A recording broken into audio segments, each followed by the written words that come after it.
Are you ready for the weekend yet? We have events, news, and a guest for you to enjoy this Lake Life weekend.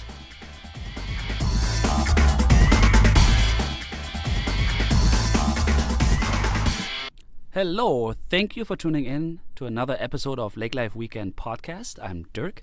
We are already in weekend 46 coming up, and we have a very special and interesting interview guest this week, Hans Gilsdorf. He will be speaking about an upcoming project in Detroit Lakes. They want to build an ice palace.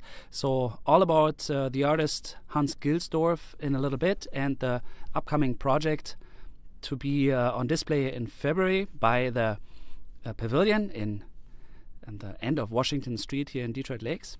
A news update.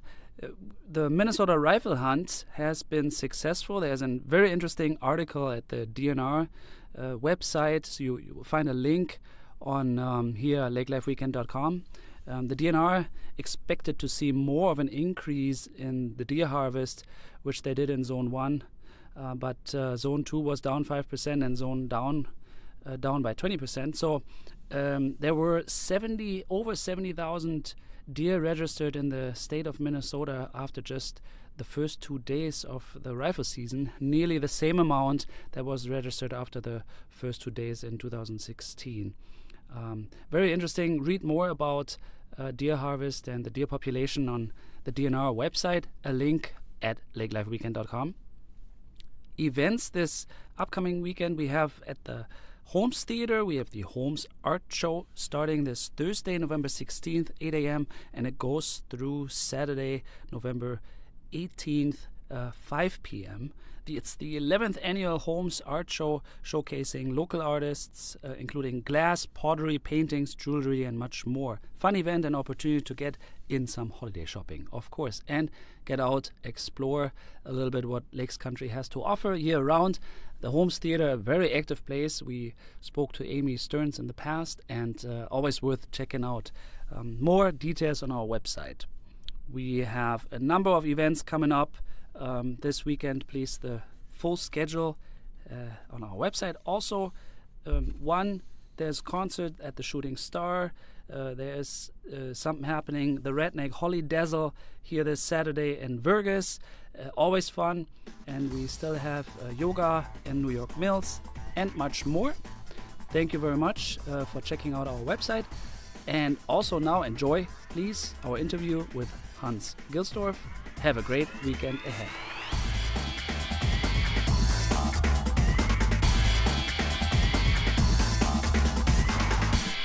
Yeah, welcome again to Lake Life Weekend 46. I'm here with Hans Gilsdorf, an artist from Detroit Lakes, and we will speak today and learn about the Ice Castle project, I call it just now. I don't know if this is the correct working title, but Hans is nodding to me. Yes, yeah.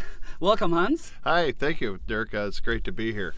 Yeah, thank you for coming. Yeah, you were correct with calling it an ice palace, and the reason why that we call it an ice palace is because a castle is generally a place like a fortress for defense. It has the dungeons, has the a lot of some of the aspects of what that is not so positive. Versus an ice palace is a place to celebrate and to festivals and that type of stuff, and that's why it's called an ice palace. Okay, well, lucky me that I looked at your notes for a second.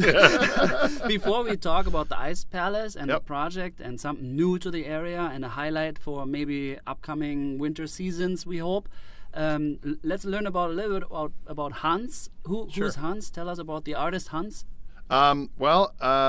I kind of grew up in Minneapolis, and then back in third grade moved to Phoenix, Arizona, and from there went to the elementary school, high school, went to Arizona State University.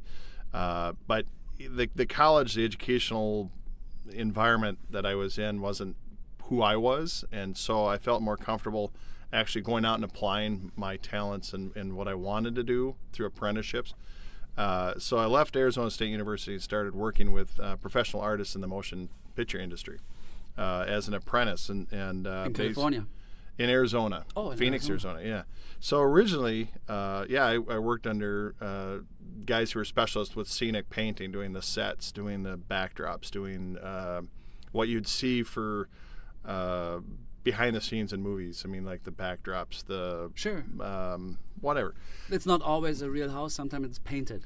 Painted, yeah, or we'd make it look older. We would distress things. We would take brand new cars, make them look old. We would make like in the movie Young Guns 2. It was the original set was from Silverados, but then we changed it to become Lincoln County, and so it was a matter of then changing those buildings out to look like a different western town that would exist in Albuquerque or in the New Mexico area.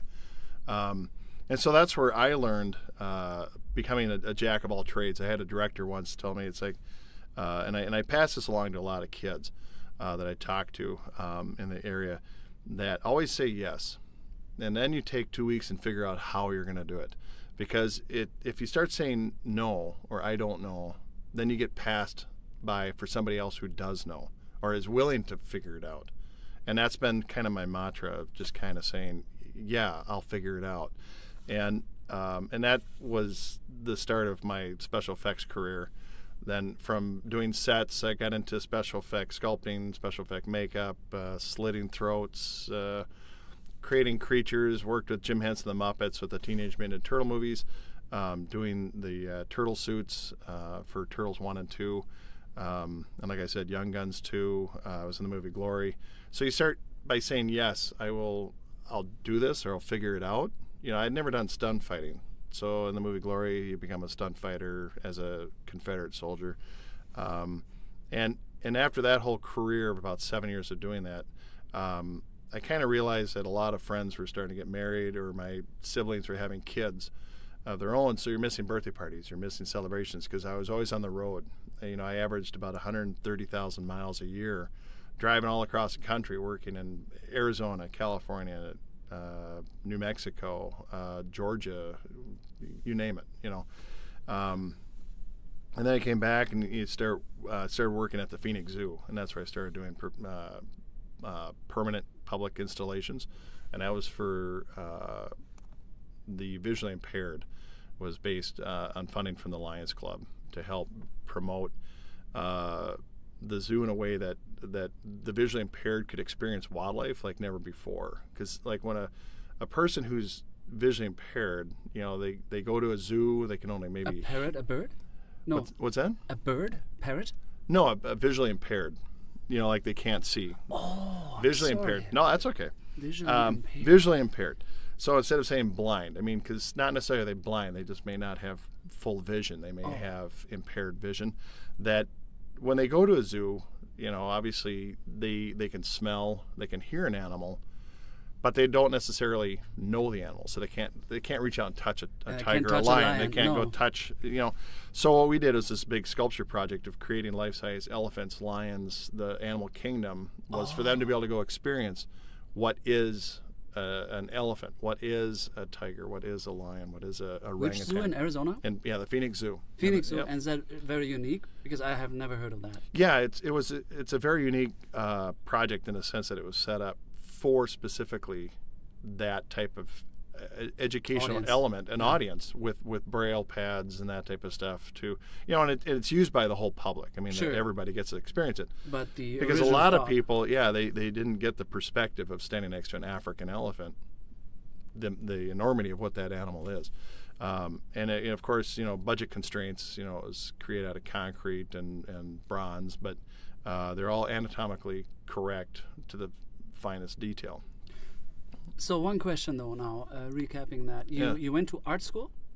I went to Arizona State University for art. For art?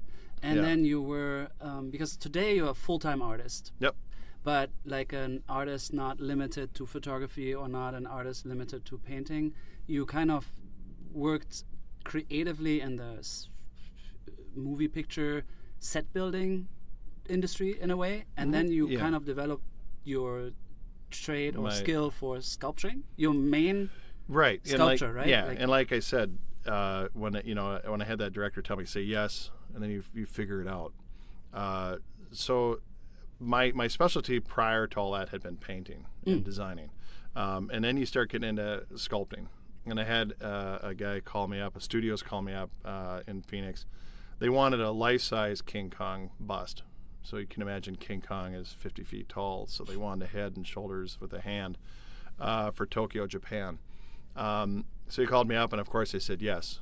And then I got No problem. Yeah, no problem. I'm right on it. And I immediately hung up the phone, and I called up a few people that I knew within the special effect field that I was in that were artists, and I knew one was a welder, one was a hairstylist, one was this one, and you start asking these questions. How do I do this? What do I do? And we had 2.5 weeks to create this whole thing. And so the next day we met at the studios, and we came together and said, okay, you start welding the armature for this. I'm going to start sculpting. And I had never sculpted anything that size. So you figure this. Well, it's just the head and the shoulders. So actually the head and shoulders is about 14 feet high. Oh. If you think about the stature of a gorilla, so it's just the bust basically, and then a hand, and there'd be this actress of a Fay Ray doing this thing for this place in Tokyo, Japan. But again, it's that say yes and you figure it out. You fell into it and then and so I started building my skills, my knowledge of becoming a pseudo jack of all trades, a master of few, is an old saying. That you learn painting, you learn sculpting, you learn, and I observe and I ask questions, and I, how do you do that with the fur? How do you weld? So you learn welding, you learn sculpting, and then so you get to the Phoenix Zoo project. Again, I never mixed concrete in my life. I had never ever. So I called my dad. Dad, what are you doing? He goes, I think it's a 2-to-1 ratio. 2-to-1 what? Sand and cement. Okay. So you start experimenting. 6 months later, I've got a full-size African elephant created to the utmost detail to give the opportunity for the visually impaired and the public to experience a life-size African elephant up front, personal, all the dynamics and anatomy of what an elephant is. And so their takeaway from that is a lot of education purposes, that they start to understand their, a good sense of perspective on relationships and size of what an animal is. And then from there, I got hired up to Minneapolis, actually. So my wife, Mary Beth, who's youngest of Norby's from Detroit Lakes, and we lived in Phoenix. We'd always wanted to move back to Minnesota. Our grassroots, our roots, our family history is all from up in this area. And so when we had the opportunity to move to Minneapolis, we jumped on it, and I got hired by a museum supply company to be their headmaster sculptor. And then she was hired by an engineering company in Northfield. So I worked in North Minneapolis. She worked in Northfield. And from there, I was sculpting life-size dinosaurs, sculpting life-size whales, making exhibits for museums, places in the St. Paul Science Museum, and pieces that were all over the country. And again, that the jack of all trades, you started sculpting, you started painting, you started really learning mold making. And it's just by learning and asking and observing others, and that's where I started actually increasing the amount of tools that I would have in my toolbox that I could take to next projects. And from there we moved to Detroit Lakes, and that's where I am now. And so I have my own studio. I have 2 studios actually. Interior studio, which is my library, design studio where I do drafting, modeling, model building, painting, research, and that type of conceptual art. And then I have an outdoor studio where it's for the actual fabrications of the, where you can be dusty and it's called the fort. Yeah, Mary Beth calls it my fort, where you can build, you can weld. My 2 daughters have been out there doing projects where they spill paint. That's good. That's fine. I mean, let your creativeness flow. And don't worry about the mess and the spills. Just it's the end product that comes out of the building. Is it really outside, or is it actually a garage? It's a steel pole building. It's a separate steel pole building that was originally it has a roof. It has a roof, has walls, and it was originally a boat storage with dirt floors. Oh. And it's kind of like your incredible studio here, where it was something that was very old, and it's repurposed to become something cool and fun. And it's not like my studio. It's not anything fancy, and I love showing that to kids. It doesn't take anything fancy. It's what comes out of it. and that's what is important. It's the soul of the heart. What is inside that building that Stimulates produces creativity. So right, you and what goes out of it is what's important. Mm-hmm. You know, it's the outcomes that come from that kind of a place. So how long have you been in Detroit Lakes, and then what do people know or could know public art? So you have several pieces in our area Right. on display. It's not really on display, but it's made by there. you. It's there. Public art. Yeah. Yes. So how long have you been back in Detroit Lakes? We moved to Minneapolis in '95 and then Detroit Lakes in '99, and so 1999 we moved. Almost 20 years. Yep. So time flies. I'm at the age where it's like, wow, winter again. when did that happen? But yeah, when we moved up in '99, the first thing I did is I renovated that outdoor pole barn to become a studio, renovated one of the bedrooms to become an indoor studio, and then from there, moving from, I lived in Phoenix, Arizona, I lived in Burnsville, I worked in Los Angeles, Santa Fe, Wilmington, North Carolina. I mean, you're always in these big cities. This is my first experience. Besides, I grew up on Pelican Lake, which is about 15 miles south. So I had a concept of small towns, but that was the summers, and you're a child growing up, and that's a great escape. It's vacation. It's vacation life. It's lake life. I mean, you can't beat lake life. You can't beat pontooning, boating, skiing, no TV, hanging out with family and friends. But when you move to it, when you're older, we had a 2-year-old at the time, my daughter Kendra, and Megan was actually going to be born that summer when we moved up. Now you're immersed in a small community, and I wasn't sure what to do. Mary Beth was with her family business, and we're getting ready for, like I said, our second daughter. I'm like, what do I do? And it was all sounding great, pro con, and moving from big city. Now you have a family to a small community where people are going to be watching out for your kids. And at the time, the stores they had limited hours on Saturdays. They were closed Sundays, and so when so Mary Beth suggested that I sign up with the chamber, the beautification group. Yeah, and so I said, all right. So I joined that group, and we would do things to beautify for the holidays. We talked about different things that we could do within the community. So it got me immersed a little bit more in gravity, gradually even more and more, by meeting business people, other similar people, like-minded, that want to do something for the community. Like public art. Yeah. And Jolene Schoding, she had this idea of, it'd be great to have this big sculpture down by the lake. And so we started talking about it. Well, how do we fund it? Well, from that, at the time, the Cows on Parade in Chicago was occurring, where the big fiberglass cows, they were like a neutral white-based fiberglass cow. And then the artists would paint them or decorate them or sculpt to them type of thing. So I thought that would be a great way to start merging artists with businesses with artists.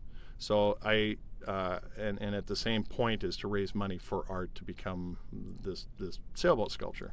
So what I did then was with a couple other people, Jonathan Danielson and Terry Lynn Nelson, the three of us kind of said, let's do this. And so I sculpted the original fish, made the molds. We had a company in Minneapolis, did the castings, and we yeah. Worked what was it? You did it was fish a sunfish. project. It was a sunfish. Yeah, Sunny all and DL. Over, yeah, all, like 50 of them. We did 50. Yeah, you're right. And so each one was going to be a unique piece of artwork.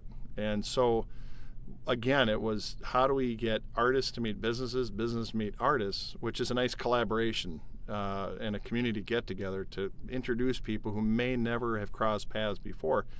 Now had an opportunity to meet. So the artists would supply us with their designs. Businesses who were sponsoring these fish would then see the design, and then they would then work with the artist to how to get. When to was that? That was, I knew you'd ask me dates.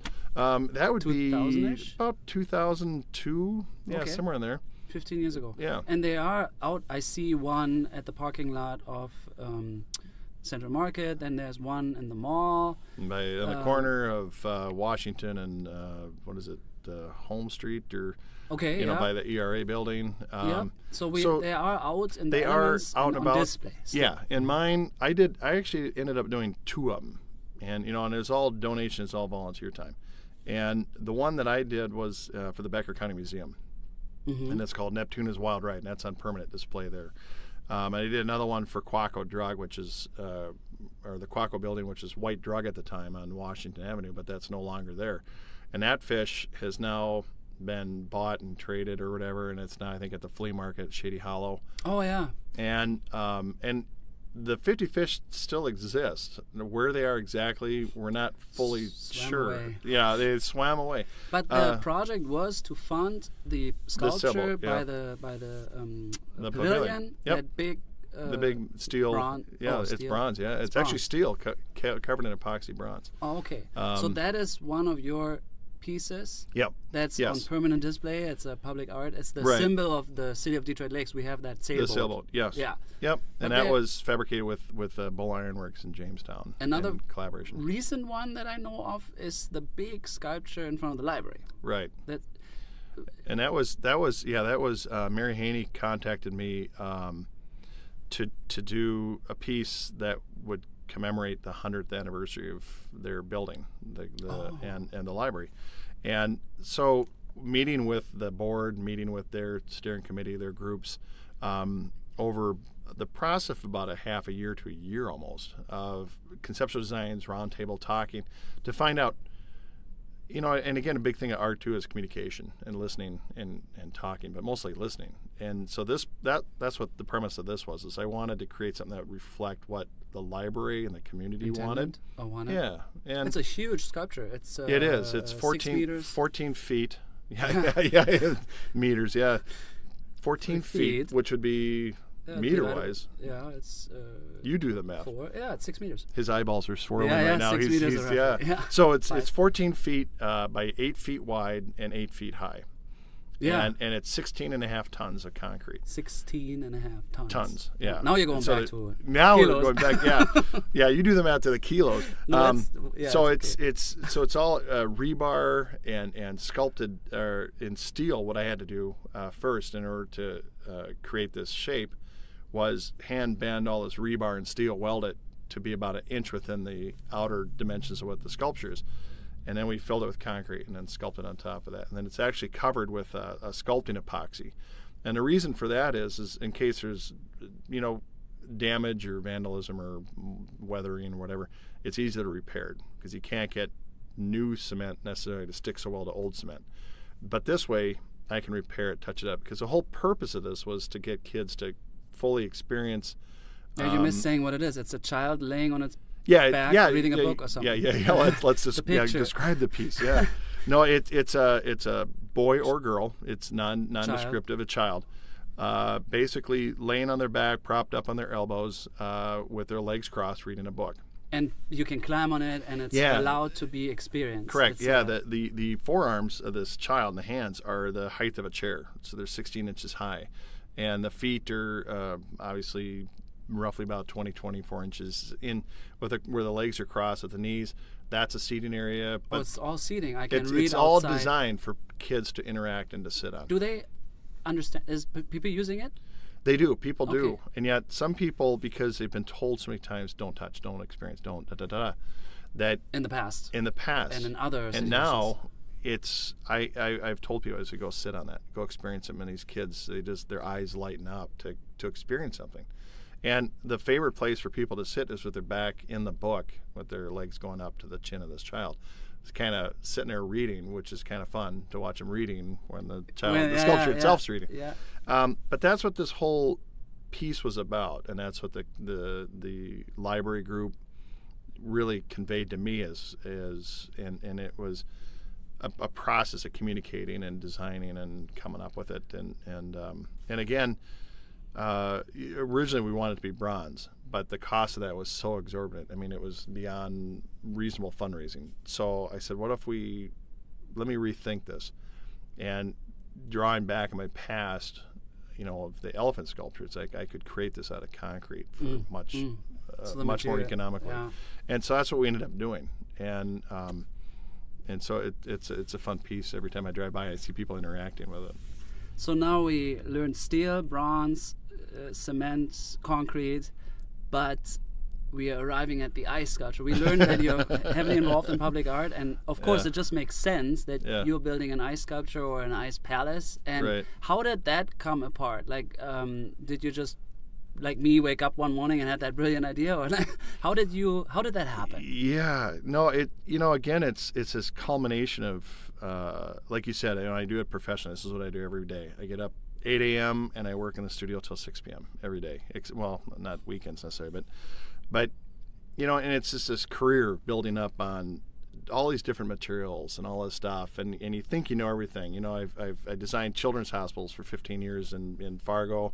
That's another project. And Bismarck, and Detroit Lakes to create environments for kids, for children and younger patients not to feel like they're in a hospital setting. To create we called it a distraction program, so they didn't necessarily feel that they were in a hospital. So like Fargo was the Renaissance village. Every child had their own house and mailbox and they could go into. Bismarck was Peter Pan theme with the nurse stations as a pirate ship, and Wendy's bedroom was the playroom and a Lost Boy tree. And so so again, with all those, like you're saying, it's different epoxies, sculpting, materials, things that have to conform to fire rating, safety, all this stuff. So you get this culmination of all this stuff comes together, and you think you're kind of on this path, and like I said, you always say yes. And so back in February, Amy Stearns at the Holmes Theater said, "Hey, I got this idea that we've been called upon by St. Paul to do this ice harvest. Would you want to build an ice palace?"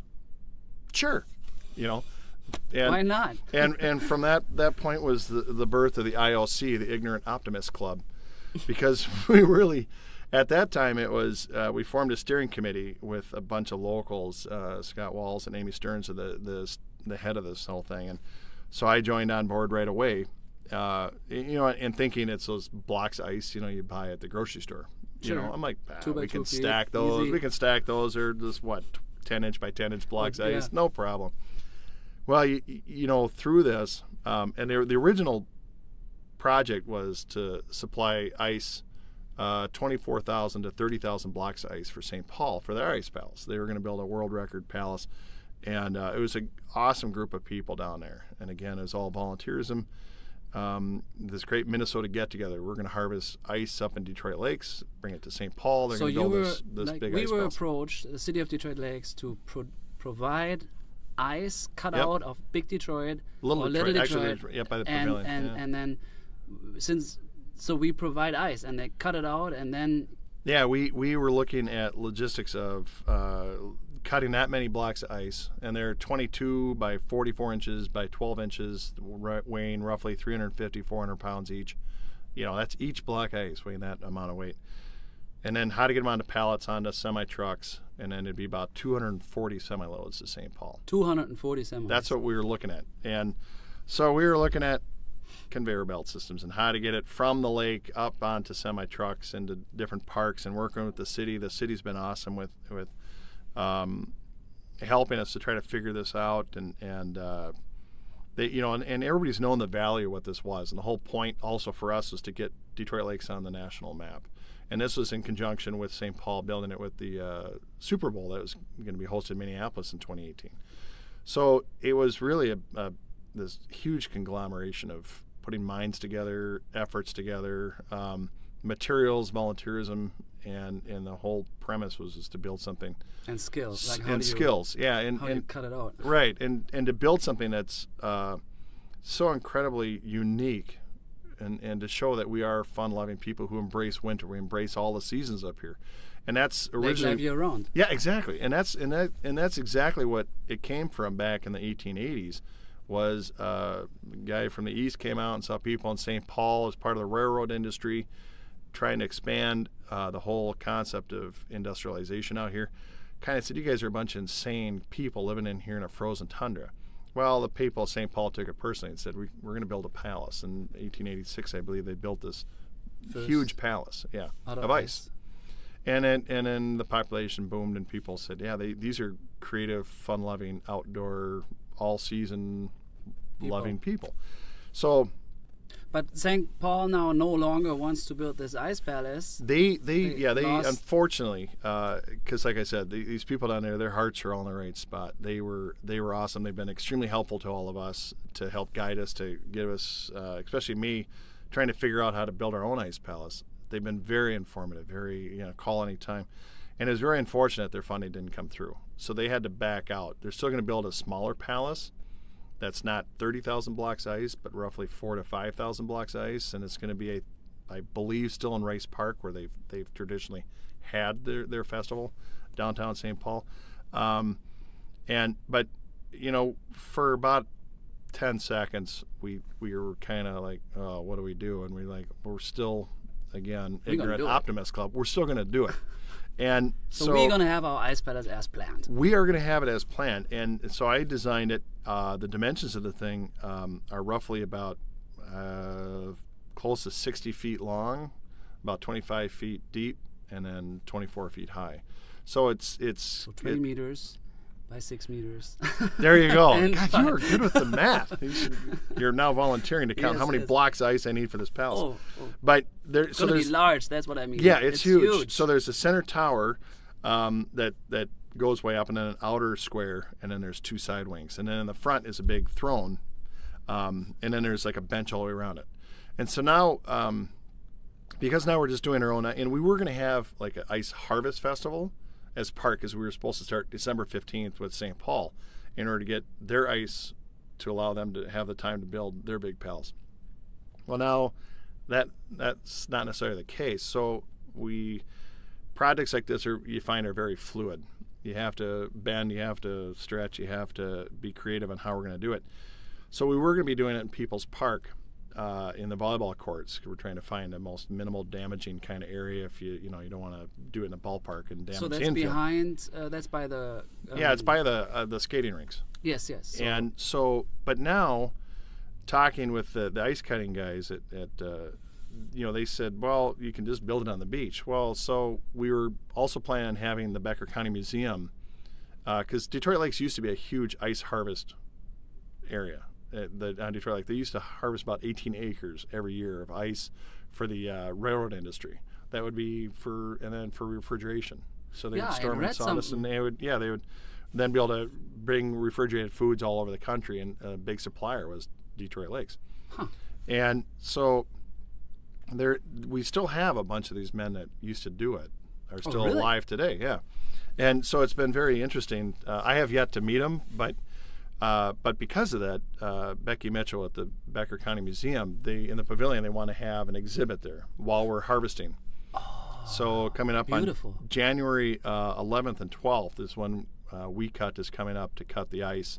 So we're going to do an ice harvest there. So we're going to be harvesting about 1,600 blocks of ice. It's about 1.5 acres of ice. And if anybody's curious to know the facts, and they say, we're taking water out of our lake, is that depleting the amount of water we have in our lake? Well, we had engineers, Scott Walls had a engineers yes, of course it is, but it will come back. To look up the statistics on what is, if you took a foot of ice out of even 5 acres of what we were originally planning. How many liters are missing? Actually, we lose more water by evaporation on a single day in the summer. Oh, no kidding. Yeah. Than you would in this whole ice surface. The whole surface is evaporating. Yes, of course. More ice than what we would have harvested. But now we're only doing just over about 1 acre. And it's really not that much ice and water. So, and now building it, we've kind of, because I said we're fluid, now we're deciding to build it out in front of the pavilion, because the Becker County Museum wants to do an exhibit in the pavilion on ice harvest past, present. Mm-hmm. And so now we're going to harvest right out in front of the pavilion, which is straight on the south side of Washington Avenue, is to build a palace there. The beach is flat enough. And then, so when the ice melts and all that, goes right back into the lake. Yeah, so we're really not losing anything. No. And a lot of the events that, we're going to harvest on January 11th and 12th.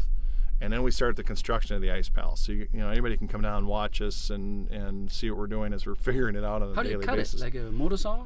Yeah, they have. I haven't seen the equipment exactly. I've seen photographs, but it's like a two-wheeled, big motorized handled thing that has a huge blade in the front, like a big saw blade. And they cut these lines, and then they score every 44 inches and then float these big strips of ice, and then they break them into into their 44-inch lengths, and then they get on a crib conveyor belt system that takes them from the water up to a ramp, and then that's where we get them and put them on pallets. And 16,000 little bricks. 1,600. So 1,600. Oh, 1,600. Okay. Yeah, Still. and each one will weigh.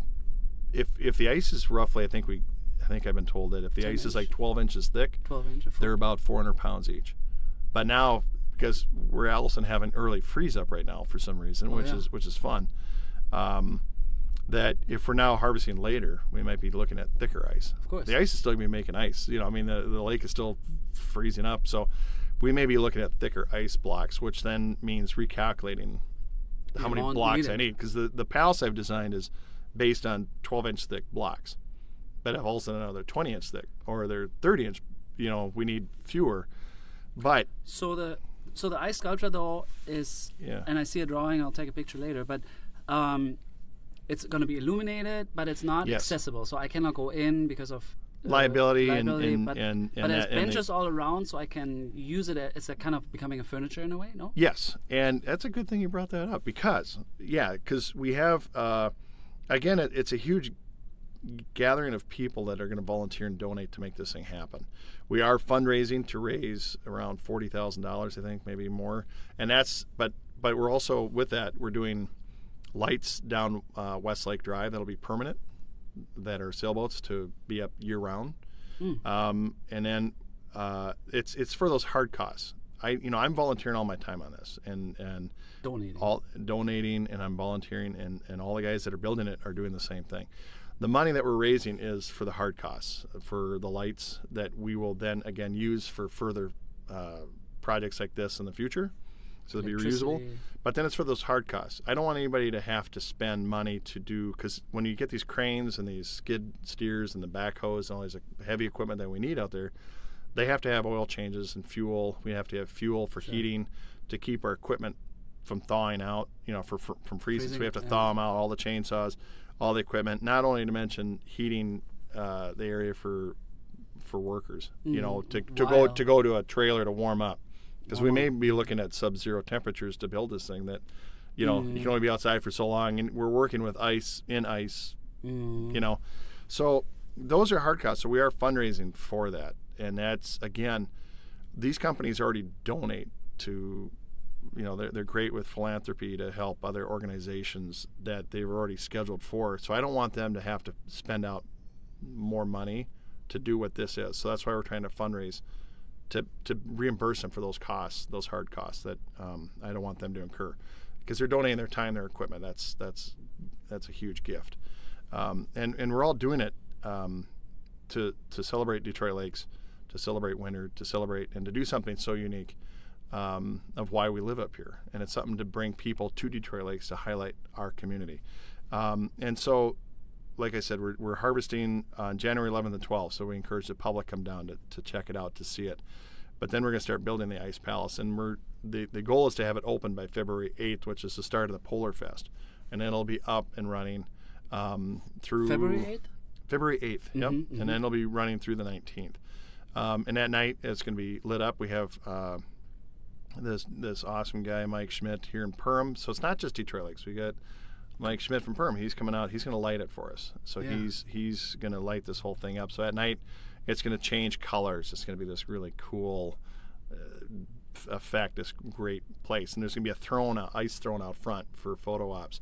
I have Mark Rasmussen out in Lake Park, who's made the ice tongs. He's taken these massive steel logging tongs and modifying to be ice tongs based on the help that we got from St. Paul on how they build their ice palace. So What's ice tongs? Well, they're logging tongs. If you think of like the old days of the old two-handed ice tongs, well, these have to be held by a huge cable on a crane or a backhoe, and to lift. Like and so it's basically a compression. So you have a ring, and it's the force of the lift compresses it into the block of ice. But a logging tong has the single tines in the middle, so they'll break these big blocks of ice in half. So we had to put horizontal cross supports with 3 tines on each side, so you have a total of 6 tines hitting this ice block. Because you don't want to have 400 to 700 pound block of ice go up in the air and split in two, and come down on anybody below. Yeah. So, like I said, we're learning. Quite a process. We're learning as we go, Mm-hmm. and we're figuring out as we go, and we're doing everything possible to get the right people in play, to have the right players to come together to make this thing happen. So do you still need volunteers? Yeah, we're looking for volunteers. We're looking for anybody with talent, guys or women that can work with equipment, that want to be a part of that, bricklaying. And, and that's kind of a weird thing because we keep saying, well, bricklayers are the guys that work with big blocks. I think stone or concrete is way different than ice. No, but as long as you're comfortable trying to figure this type of stuff out and height, we're looking for help to do this. And not only that, we're looking at some volunteers that'll help with traffic or helping out explain things while we build. That can be there so we're not being interrupted while we're building. Sure. And the general public's asking questions, that there are people that can help. Should be fenced off. Yeah. It's also a work zone now. Yeah, it'll be fenced off, but there's people just want to ask questions. They want to know. They want to learn. And so we should have the exhibit open earlier. Well, they're going to have the exhibit open early, and then I don't know how long that's going to be running, but it'll be open during the Polar Fest, which is already this long-standing event we have up here to celebrate winter. Yeah. So we have the Polar Plunge will be right now in the front of this, and all these different events that are happening throughout the whole week. That is the 2 weekends and a fireworks show that ends the whole thing on the second weekend. And also at the Palace is kind of this. We don't want it just to be a standalone palace, so we're getting kind of crazy and kind of fun with it.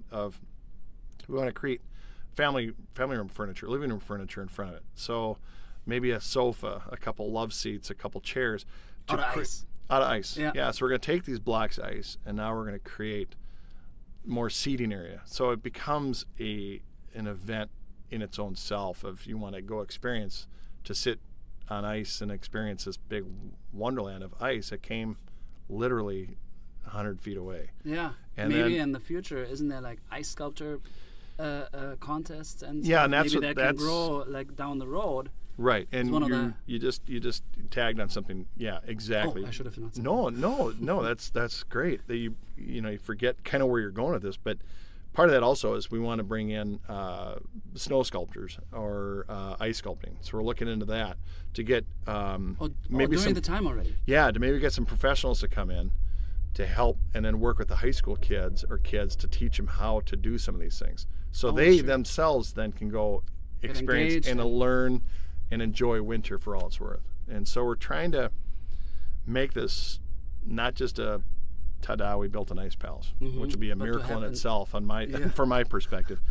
But then to involve the community. But then to get the community and then get more people to come down and really enjoy it. Yeah. And that's the whole point of what this is all about. And again, it's all volunteer. I'm not getting paid for this. Nobody's getting paid for this. And it's just this. We do it because for the people, by the people. Exactly.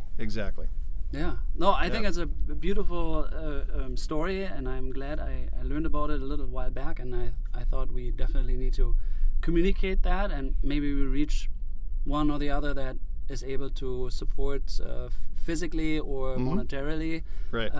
Because I think, are you halfway through your fundraising? Or I know he is always about fundraising. We're about a third of the way there, and we're reaching out. We do have sponsorship opportunities at different levels that you can contact the chamber or let's see. I'm trying to think here. We do have a website, www.iceharvestdl.com, or you can just go into the chamber as well. But there's opportunities for that. So, I mean, if you can't physically help out, but you monetarily want to help out, we would love that. And again, the money is going towards lights for the palace, but then also permanent lights for Westlake Drive to go on the light poles to be up year-round. And they're a fantastic design with the sailboat, and it's just a great feeling of just bringing everybody together to. I'm excited. Celebrate winter. I'm looking. We're very excited for it, and we've all been working on this since February. We've been meeting once or twice, 3 times a week. We've gone down to St. Paul to go to the state capitol, meet in the Senate hearing room, to discuss this with the St. Paul engineers, the St. Paul team down there. And again, it's unfortunate that their end of it fell through, because we were having a great time with those people, and they're a fun-loving bunch. And in fact, they have a royal family, the King Boreas and his royal family, with the and the Vulcans, King Vulcanus, and those guys that are they're imaginary royal. They're the royal. Yeah, they're imaginary, but they are actual people who go around and participate with their ice palace and their winter carnival. But they also travel around the state and sometimes around the nation, actually, to this feel-good ambassadorships that are just a fun-loving group of people. And they came up to the water carnival, and we built a parade float for them, and they participated. And we got to know these people, and they're just a hoot, and they're just all in on whatever they do. Well, I'm sure they're coming when the project is completed, and well, we hope to invite them back up. Yeah, we'd like to invite them back up. Yeah. So if it's something that nobody knows about, the Ice Carnival, the St. Paul, their royal family, look them up. It's a great organization, and it's a great group of people. And because of that, I said, well, you can't have your own king, your own ice king. We have to have our own too, And the premise that was also inspirational for me is they build their ice palace to bring back the spirit of winter, the ice palace, and for the spirit that they have this King Boreas.